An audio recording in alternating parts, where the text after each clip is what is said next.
함께 봉독하신 말씀 마가복음 9장 50절 말씀 중심에서 세상의 소금이 되라라는 제목으로 함께 말씀을 통해 은혜 나누기를 원합니다. 세상의 소금이 되라 하는 것은 우리 주님의 말씀인데 세상에는 소금이 필요하다 이렇게도 말해볼 수가 있습니다. 세상에 소금이 필요하지 않다라면 굳이 세상에 소금이 되라 말할 필요도 없죠. 세상에 빛이 되라 이런 말씀도 하시는 것처럼 그만큼 이 세상은 소금이 필요한 세상이다 이렇게 의미적으로도 살펴볼 수 있기에 우리를 너희는 세상의 소금이 되라 우리 주님이 그렇게 제자들과 우리들에게 그렇게 당부하시는 말씀이다라고 볼 수가 있죠. 소금의 용도가 무엇인가? 그러면 소금의 용도가 필요한 만큼 세상은 그러한 세상이다. 부정적인 모습들이 많다고 하는 것을 볼 수가 있죠.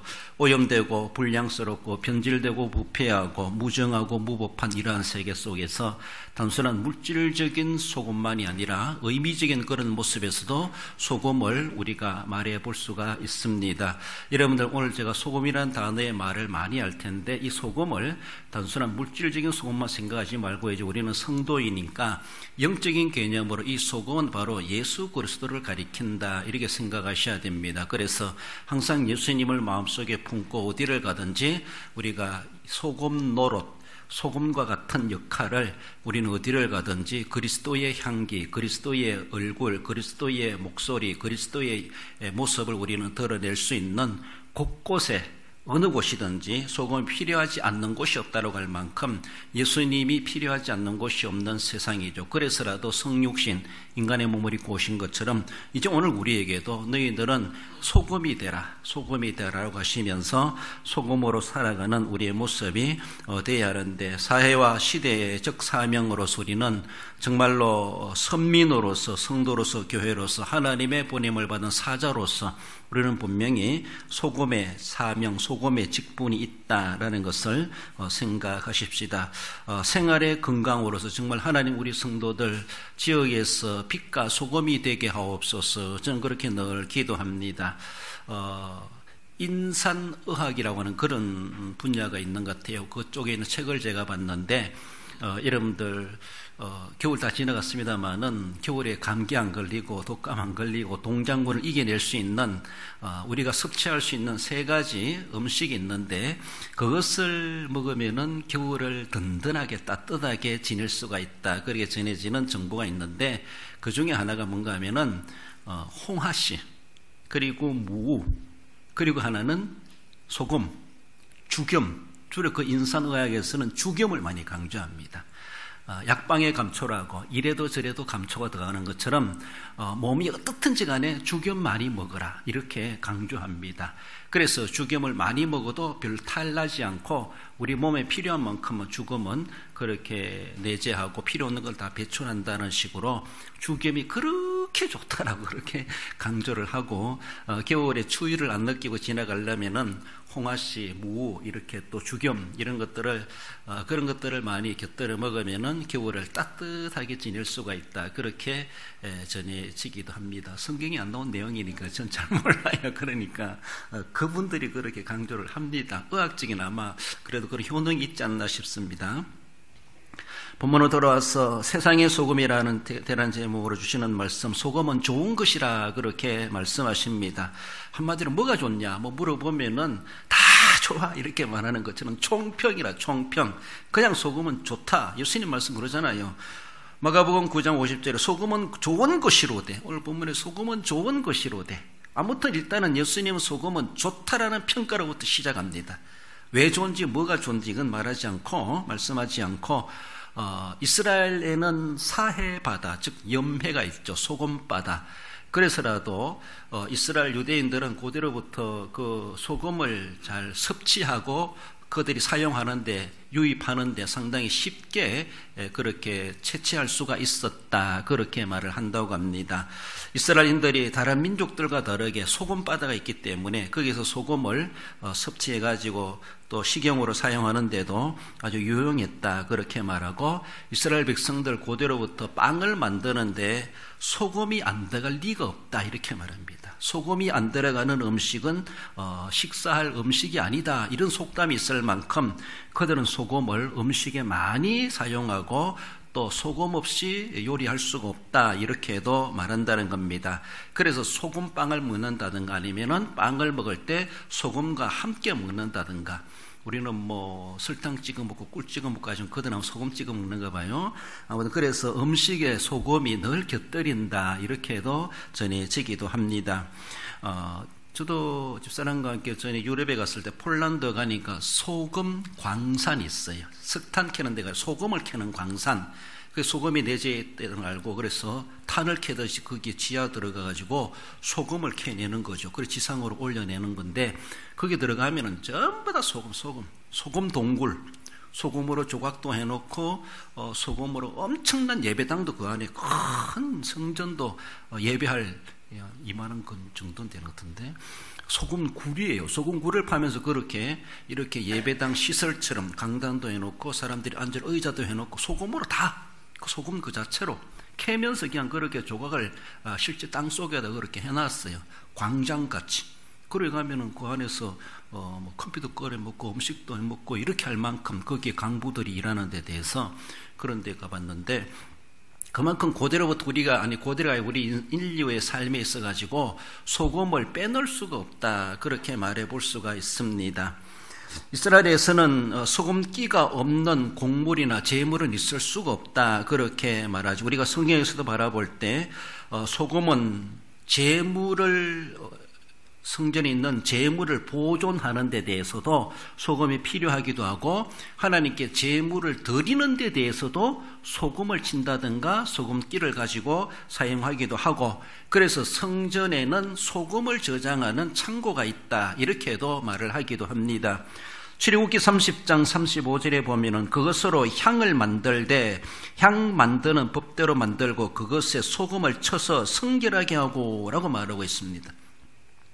레위기 2장 13절에서도 내 모든 소재물에 소금을 치라, 내 하나님의 언약의 소금을 내 소재에 빼지 못할지니 내 모든 예물에 소금을 드릴지니라고 하며, 소금이 하나님 앞에 드려지는 제물의 필수 요소로 사용되고 있고, 그래서라도 항상 그 성전 그 주변에는 소금을 저장하는 창고나 그런 방이 있었다, 그렇게 전해지는 것이 결코 과언이 아니라고 볼 수가 있습니다. 하나님께서도 그 소금에 대해서 하나님께 불태워 드리는 제물에도 직접 사람이 먹는 게 아님에도 불구하고 소금을 치라고 말씀하고 소금을 사용하도록 그렇게 말씀하기도 합니다. 소금의 실제적으로 식용으로서의 용도도 필요하겠지만은 그 소금이 의미하는 전해지는 의미, 그것을 또 우리에게 더 많이 부각시켜 주기도 합니다. 소금 섭취로 인하여서 때는 우리가 성인병에 어쩌면 소금 염분이 많으면은 그 짜게 음식을 먹는다, 이런 것들이 부작용이 나타난다, 이렇게도 하기도 하고 하는데, 사실은 그 소금 때문에 우리 성인병에 어떤 악영향이 있다, 그렇다라기보다 우리 잘못된 식습관 때문에 그러하다, 1차적으로 그러하기도 하고, 잘못된 식습관 때문에 혈관 곳곳에 쌓인 노폐물 때문에 제대로 염분이 배출되지 못해가지고 우리 몸에 도리어 병이 악화되게 만드는 그런 염분의 악영향이 있기도 하다, 이렇게 말을 하기도 합니다. 그래서라도 우리 몸속에 있는 그런 노폐물 이런 것들을 잘 깨끗이 씻겨 나갈 수 있도록 그렇게 해야 되는데 라고 하며, 인산의학에서는 그러니까 죽염을 먹으라, 이렇게 말합니다. 죽염을 먹으면은 만병통치약처럼 그게 효과가 있는가 봅니다. 그래서 우리 몸이 노화된다 그랬죠. 우리 노화되는 몸은 우리 몸에 수분이 빠져나가기 때문에 노화된대요. 우리 체내에 있는 장기나 우리 피부 노화도 마찬가지고, 그래서 수분이 날아가고 수분이 말라가기 때문에 주름이 생기고 노화가 된다는 것이죠. 그래서 우리가 비누로 빡빡 씻고 나면은 항상 우리 손이나 얼굴이나 몸에 보습제를 촉촉하게 발라주는 것은 그것도 하나의 노화 방지에 필요하다는 겁니다. 깨끗이 씻기도 씻어야 되겠지만, 그러나 너무 수분이 빠져나가도록 해놓으면은 결국 그것이 깨끗이 씻어놓고 빨리 늙는다는 것이죠. 그러니까 빨리 늙지 않게 하려면은 항상 우리의 몸을 항상 수분이 계속 잠재할 수 있도록 우리의 내장이든 우리의 피부든 이런 것들을 잘 수분 관리를 해가는 것이 참 중요하다 그렇게 합니다. 그래서 우리 얼굴에나 이렇게 마르니까 자꾸 말라지니까 수분이 빠지니까 주름이 생기고 얼굴이 탱탱하지 못하는 그런 모습이 생겨나는 것. 물론 나이 들면 어쩔 수 없겠지만은 그래도 그걸 조금 지체시켜 줄 수 있는 것이 수분이라는 것입니다. 그래서 수분이 부족하면 혈액 생성이 더뎌지게 되고 혈액순환이 장애를 일으켜가지고 질병을 유발할 수가 있고 면역력이 약해진다는 것이죠. 신진대사에 저해되게 되어지고 혈액 역시 절반이 넘게 우리 몸에 혈액이 수분으로 되어 있다는 겁니다.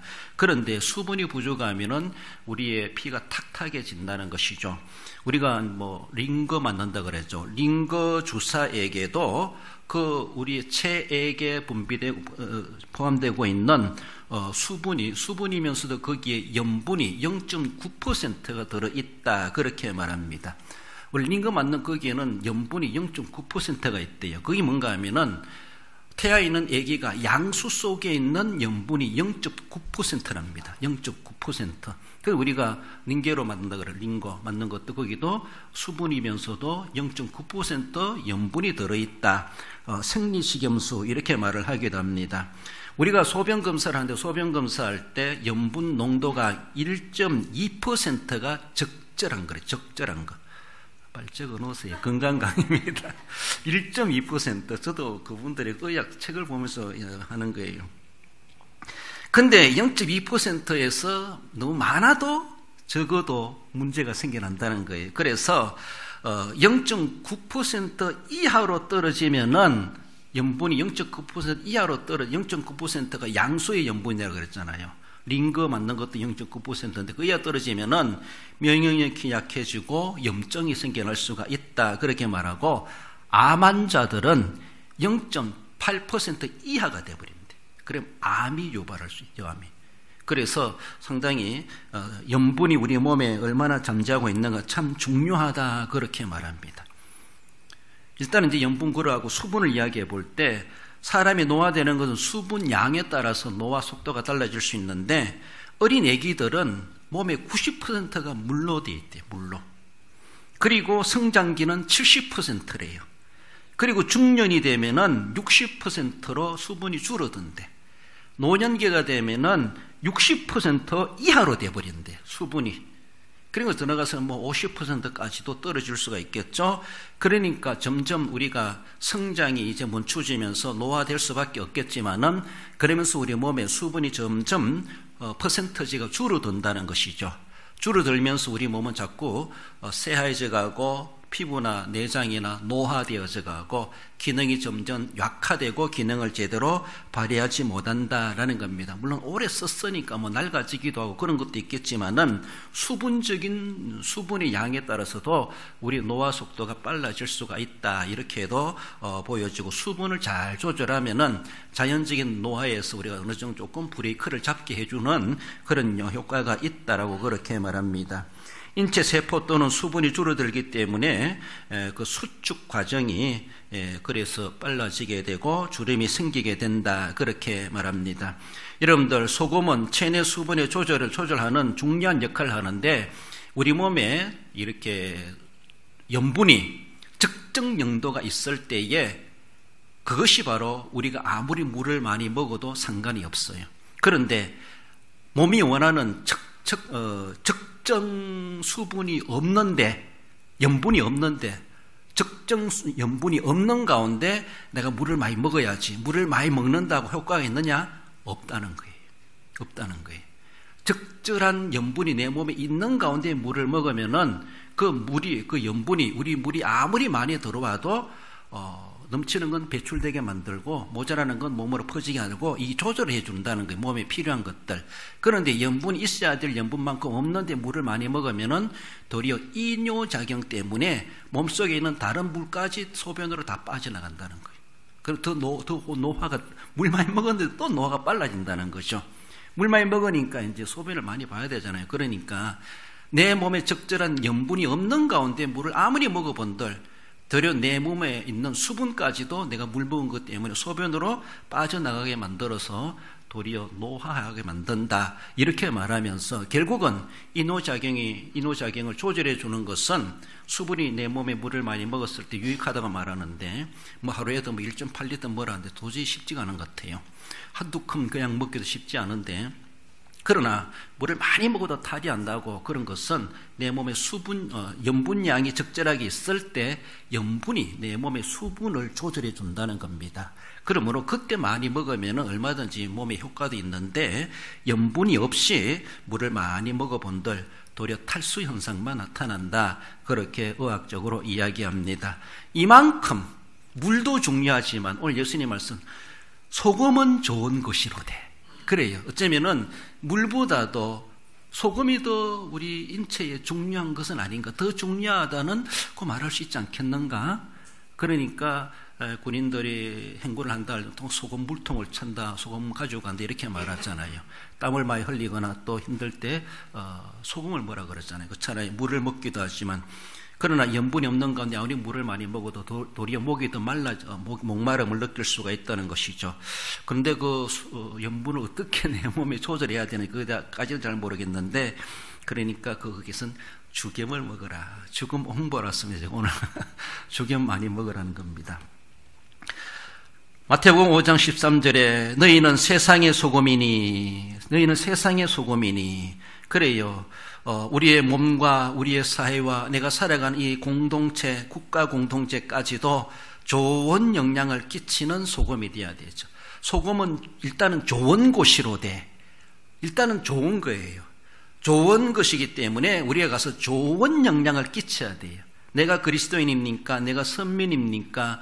내가 거듭난 사람입니까? 내가 예수님 믿는 그리스찬입니까? 우리는 소금이에요. 소금. 그래서 너희는 세상의 소금이 되라. 다리 건너 너는 가서 작은 예수가 되라, 이런 말이죠. 예수님은 어디든지 필요한 사람들입니다. 예수님 환영받지 않은 데가 어디 있습니까? 시기 질투하는 사람들, 자기들의 근자를 지키기 위해서 종교 지도자들 그랬지만은 예수님 가시는 곳에 병자들이, 귀신들이 오만 그 문제가 해결되니까 예수님을 다 필요로 하는 세상이죠. 그것만큼 소금은 좋은 것이로되 예수님은 좋으신 분이에요.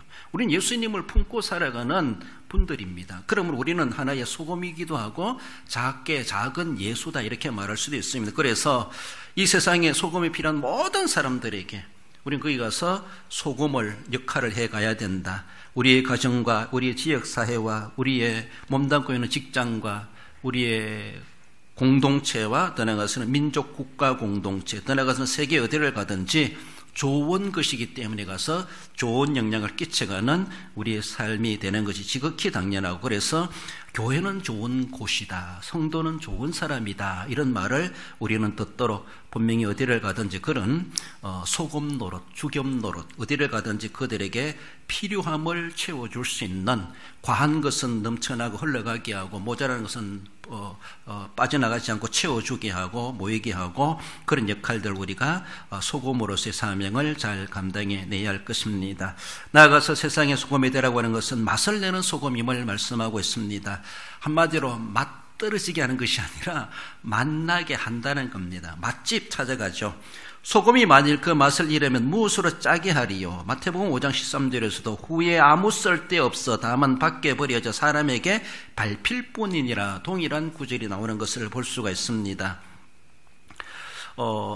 우리 혀를 두고서 짠맛, 단맛, 신맛, 쓴맛, 매운맛 이런 혀의 지도를 그려가지고 혀 어느 부분은 단맛이고 어느 부분은 신맛이고 하는데, 어떤 분은 그거 틀렸다 이렇게 말합니다. 인터넷 찾아보고 틀렸대요.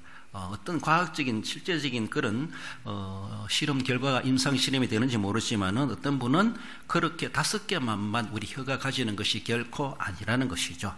실험해 보건대 어떤 지에게 어떤 단맛, 쓴맛, 신맛도 다 주고가면서 맛을 느끼는가 실험해 봤는데, 그런 반응을 보이는 것만큼 물을 줘도 물맛을 지가 느낀다는, 지가 물도 맛이 있다는 거예요.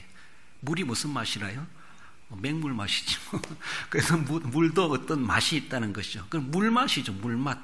밥맛이 있는 것처럼. 그래서 우리가 특이하게 뭐 단맛이 있다, 짠맛이 있다, 신맛이 있다, 쓴맛이 있다고 하는데, 그리고 거기에서 말하는 것은 매운맛이라는 것은 하나의 맛이 아니래요.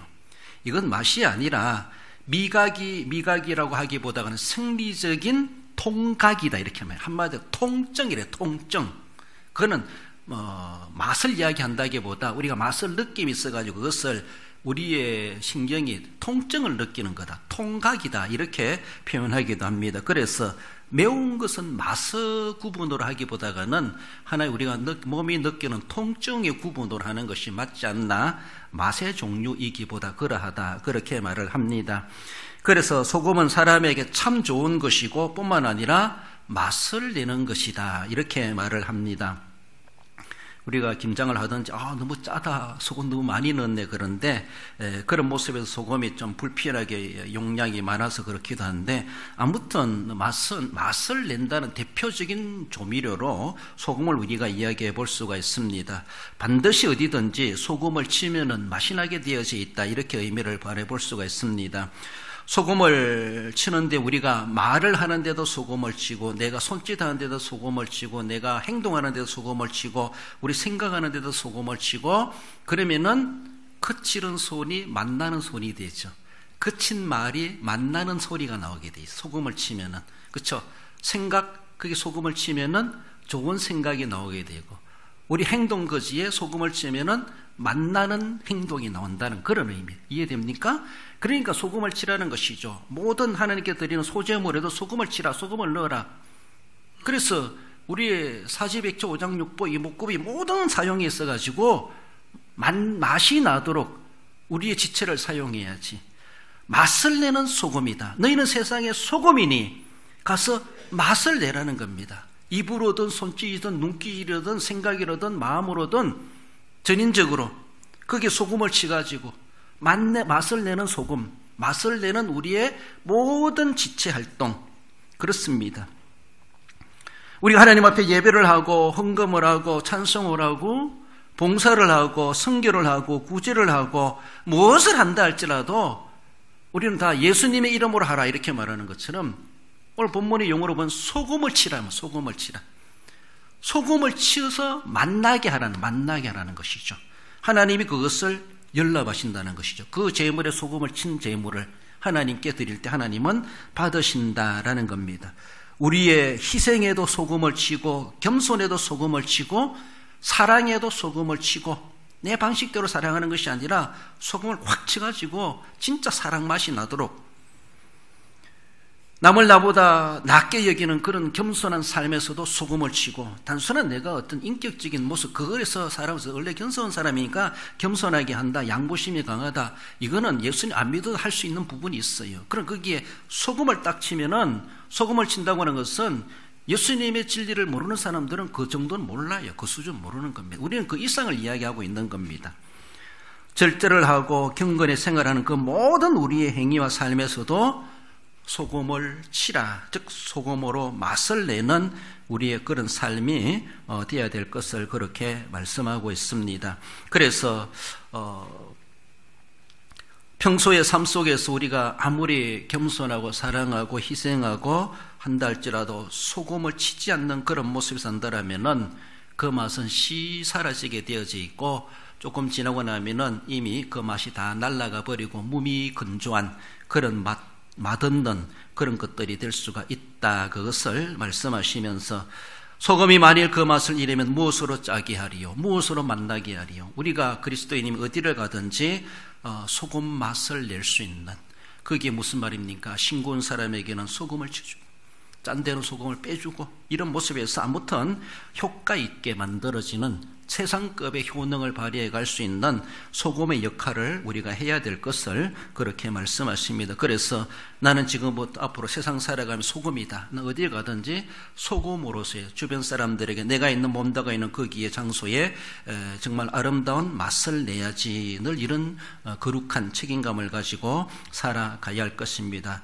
세상의 소금이 되라, 맛을 내는 소금이 되라. 맛 떨어지게 하지 말고 맛을 내는 소금으로 살아가기를 말씀하십니다. 마지막으로 세상의 소금이 되라고 하는 것은 화목하게 하는 소금임을 말씀하십니다. 너희 속에 소금을 두고 서로 화목하라 하시니라. 이 소금은 이 말씀드린 것처럼 예수 그리스도를 그렇게 상징하는 물질이라 말할 수가 있습니다. 그렇습니다. 내 성질, 내 기분, 내 감정 때문에 서로가 화목하고 화평하고 전쟁하지 않고 서로가 평화롭게 지낸다. 이것은 일시적입니다. 기분 나빠봐요. 또 내일 가서 어떤 일이 토라져봐요. 원수지간 돼버리는 또 하루아침 끓입니다. 그러나 거기에 소금을 두고 서로 화목하라. 그렇습니다. 우리는 예수 그리스도 때문에, 예수 그리스도로 말미암아 내 감정도 초월하고 내가 당하는 어떤 억울함도 초월하고 내가 불이익도 초월할 수 있는 것은 소금을 두고 하는 화평이기 때문에, 화목이기 때문에 영원한 화평이 될 수가 있다는 것이죠. 이거는 바로 하나님께서 죄인과의 관계 속에서 예수님이 화목제물 대신 예수님이 이미 우리에게 소금이 되어 주셨습니다. 그 몸을 녹여가면서 하나님과 우리와의 관계, 가로막힌 죄의 담을 흘러주시고 우리의 관계를 하나님과 불화의 관계였는데 화목한 관계로 맺어주셨습니다. 무엇 때문에? 소금이신 예수님 때문에. 소금을 두고 화목하라. 예수님이 그런 화목하게 하는 소금으로서 녹여주셨습니다. 이미 다 녹을수록 거기에 짠맛이 나는 것처럼 화목이 더 무르익는 것처럼 예수님께서 십자가로 우리를 위해서 십자가를 달려 돌아가심으로 하나님 우리를 화목하게 하셨다라는 겁니다. 이제 우리가 작은 예수가 되어 세상에 살아가면서 이웃과 다른 사람들과 더 나아가서는 철천지연수 같은 자파를 할지라도 그들을 회개케 하고 그들을 돌이키는 것이 우선이지 무찌르는 것보다는 그들이 회개하기를 원하는 건 우리가 1차적인 책임이고 해야 될 사명이기도 합니다. 그러면 너희 속에 소금을 두고 화목하라. 제자들끼리만이 아니라 믿는 성도들끼리만이 아니라 세상을 향하여서 우리가 거기 가서도 분쟁과 갈등과 시기와 전쟁 이런 것이 아니라 아무튼 거기 가서 우리가 화목하게 하는 소금으로서의 역할을 감당해야 된다라는 것을 말씀합니다. 그러니까 자기의 어떤 형편과 환경과 감정을 초월합니다. 자신이 주어지는 어떤 형편, 사정 그것을 그렇기 때문에 나는 안 됩니다라는 것이 아니라 그러하다 할지라도 그리스도이신 소금을 두고 그 문제를 해결할 수가 있고 극복해낼 수가 있고 이겨낼 수가 있다라는 겁니다. 우리 주님이 해결하지 못할 일이 뭐 있습니까? 엉망지하 가운데 멸망받은 우리들도 구속해내셨는데 죄의 권세, 마귀의 권세, 죽음의 권세도 해결하신 우리 주님이신데 그 소금이신데 그 소금으로 무엇을 화목하게 못할 일이 있겠습니까? 다 하실 수 있습니다. 그러므로 그 능력자 우리 예수님, 소금 대신 예수님을 두고 우리가 주님의 사랑을 베풀고 그 소금의 맛을 낼 뿐만 아니라 어디를 가든지 평화로다. 평화를 우리가 정착시켜 갈 수 있는 그런 책임이 우리에게 있습니다. 본문에서 서로 화목하라. 에이레뉴오 이런 말인데 화해하다, 평화롭게 하다, 화평을 유지하다 이런 말입니다. 로마서 12장 18절에 할 수 있거든 너희로서는 모든 사람과 더불어 화목하라고 말씀하고 있습니다. 하나님이 아론 제사장이 언약을 하신 것이 있죠. 민수기 18장 19절에 보면은 여호와 앞에 너와 내 후손에게 영원한 소금 언약이니라고 말씀하십니다. 아론의 가문이 영원한 제사장의 가문이 될 것이다. 그렇게 말씀하시는 가운데 내 후손에게 영원한 언약인데 제사장 언약이라는 말을 소금 언약이니라 이렇게 말씀합니다. 소금 언약. 너희들 앞으로 소금 같은 제사장이 되어라 이런 말이죠. 너희 후손에 다 내가 제사장으로 삼겠다 이런 말씀이죠. 왕 다윗에게 주신 언약이 있습니다. 역대하 13장 5절에 보면은 이스라엘 하나님 여호와께서 소금 언약으로 이스라엘 나라를 영원히 다윗과 그 자손에게 주신 것을 너희가 알 것이 아니냐. 하나님이 다윗에게 소금 언약으로 왕권을 주셨다는 왕권을. 그렇습니다. 다윗의 가문은 영원히 상징적인 왕족, 왕의 가문이라는 것이죠. 물론 그것이 이제 예수 그리스도로 말미암아 메시아 왕국이 실제적으로 꼽히고 완성될 그것을 예언적으로도 보여주시고 있습니다만은 하나님이 다윗에게 왕족의 언약을 하시면서 소금 언약으로 이렇게 소금 언약으로 그만큼 그러니까 소금은 세상에서도 좋고 성경에도 좋다고 말하잖아요. 소금 많이 드세요. 그리고 소금이 됐어요. 이렇게 화목하게 하는 소금이라는 하나님의 언약적 개념이 있어요. 언약적 개념. 그러므로 우리가 음식을 먹으면서 그렇지만 더욱이 이제 맛을 나는 것을 먹을 때마다 나도 소금이 되어야 되는데 하나님이 나에게 이렇게 화목해 하는 소금의 언약으로 예수님이 대속의 제물이 되셨는데 아론에게도 다윗에게도 소금의 언약을 해주셨는데 예수님 안에서 하나님과 나와의 관계 속에서 화목케 하는 소금의 언약으로 나를 하나님의 자녀 삼으셨는데 늘 이런 생각을 해가면서 그러면은 그 맛이 밥맛이 참 좋을 겁니다. 그러니까 더 감사하게 먹을 수가 있고 더 유익할 수가 있고 의미가 부여되어 먹으면요 더 맛있습니다. 그렇습니다. 그런 모습 속에서 우리 주님께서는 너희는 소금이 되라 그렇게 말씀하시는 것, 소금은 좋은 것이고 맛을 내는 것이고 화목케 하는 소금에 이런 은혜가 있다는 것을 기억하십시다. 말씀을 맺습니다. 읽어봅시다. 결론적으로 너희 속에 소금을 도라하시고 세상에 소금이 되라 하신 주님의 말씀대로 어디에서나 소금처럼 좋은 존재가 되며 맛을 내고 화목케 하는 역할로서 사회와 시대적 사명을 감당하는 성도가 됩니다. 그렇습니다. 소금 같은 존재로서 소금의 언약, 소금의 사명을 인식하시고 그 역할과 사명을 신실히 이 시대와 우리 지역 사회에서 감당해 가셔서 주님 앞에 칭찬받기 합당한 우리 모든 성도 여러분들 되시기를 주님의 이름으로 축원드립니다.